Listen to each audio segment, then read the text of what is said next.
show you how to redirect your dog's chewing onto one of its toys.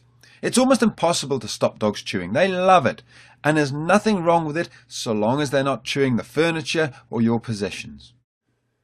Redirecting is a three-step process. First of all, you need to find a toy which your dog is allowed to chew, such as a piece of wood or a raggy doll or something. Then you take your dog by the collar, move it away, and thirdly, you give it the toy that it is allowed to chew. So there's those three steps very quickly.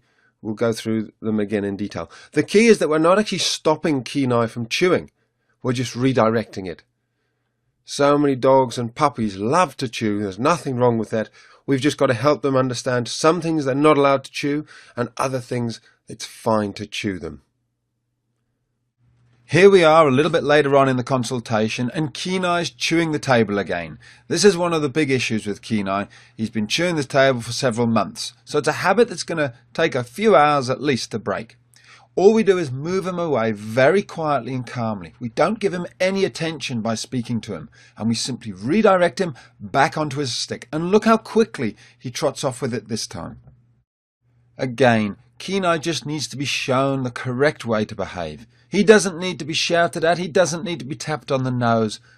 He just needs to be shown a kind and gentle way to behave correctly.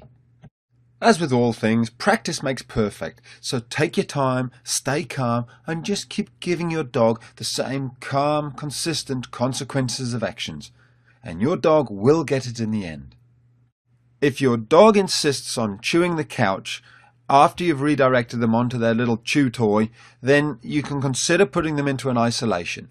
You leave them there until they've stopped barking, and when they come out, they'll think twice about going back to chewing the couch.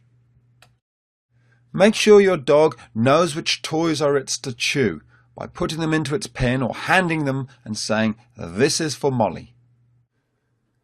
Distraction is another word for the simple method that we've just gone through. Of course, it's always better if you can actually move the things off the floor. Here there's some wire meshing and a box of nails lying on the ground. Gemma's getting stuck into them. We all leave things around, but if you can move things off the ground, do that. It's so much simpler.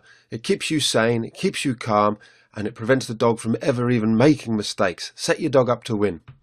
All we're going to do now is bring over a little distraction, and you'll see how quickly Jenna goes, "Fine, yep, that's my toy. I'm happy to chew that. Perfect." Of course, inside the site there's a whole load more videos about how to stop chewing and mouthing and biting and stealing things. But just remember, there's always those practical things such as not leaving things around on the floor. And the most important thing of all is establishing yourself as the pack leader. If you're not the pack leader, then of course your dog never really will take any notice of you, and everything will become a game. That's all covered off inside the online dogtrainer.com.